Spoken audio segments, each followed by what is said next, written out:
ഞങ്ങളെല്ലാവരും കൂടെ പെരുമ്പാവൂർ പോവാം. പെരുമ്പാവൂർ എന്നാന്ന് വെച്ച് കഴിഞ്ഞാൽ ചേച്ചിയും ചേട്ടനും തുടങ്ങുന്ന ഹോസ്പിറ്റലിലെ ഇനോഗ്രേഷനാണ്. അറ്റലൈൻ ഹോസ്പിറ്റൽ എന്നാണ് പേര്. മുടിക്കൽ ആലുവ KSRTC റോഡിൻ്റെ സമീപമാണ് കേട്ടോ ഈ ഹോസ്പിറ്റലുള്ളത്. അങ്ങനെ ഞങ്ങളുടെ യാത്ര സ്റ്റാർട്ട് ചെയ്തിട്ടുണ്ട്. കഴിക്കാനായിട്ട് വണ്ടി നിർത്തിയപ്പോൾ അവൻ എന്നെ കണ്ട് ചിരിക്കുകയും സംസാരിക്കുകയൊക്കെ ചെയ്യുന്നതാണ് കേട്ടോ. അപ്പം ഞങ്ങൾ കഴിക്കാനായിട്ടൊരു കടയിൽ കയറി. ഞങ്ങൾ കൂടുതലും രാവിലെ യാത്ര ചെയ്യുമ്പം വെജിറ്റേറിയൻ ഹോട്ടൽസാണ് പ്രിഫർ ചെയ്യാറുള്ളത്. അപ്പോൾ ഇന്ന് നെയ്റോസാണ് ഞാൻ ഓർഡർ ചെയ്തത്. അമ്മ പ്ലെയിൻ ദോശയാണ് നമ്മൾ ബുക്ക് ചെയ്ത ഹോട്ടലിലോട്ട് വന്നു. യൂണിവേഴ്സൽ റെസിഡൻറ്റ് എന്ന് പറയുന്നൊരു ഹോട്ടലായിരുന്നു.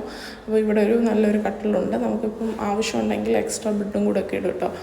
പിന്നെ ഇതായിരുന്നു വാഷ്റൂം ആൻഡ് ഇതൊരു ടേബിളുണ്ട്. നമുക്ക് കോഫിയൊക്കെ ഇടാനായിട്ട് കെറ്റിലൊക്കെ കൊണ്ടുവന്നിട്ടുണ്ട്. ഇത് ഡ്രസ്സിങ് ടേബിളാണ്. പിന്നെ എല്ലാം കഴിഞ്ഞപ്പോൾ ഞാൻ ചോക്ലേറ്റ് കഴിച്ചു. ചോക്ലേറ്റ് നേരെ വാങ്ങിച്ചായിരുന്നു. പിന്നെ അവനുമായിട്ട് കളിച്ചു. ഇതാണ് ഉച്ചയ്ക്ക് കഴിച്ചത്. ഈവനിങ് ചോക്കോപ്പായും ലെമൺ ജ്യൂസും. വീണ്ടും അൽഫാമായിരുന്നു ഡിന്നർ.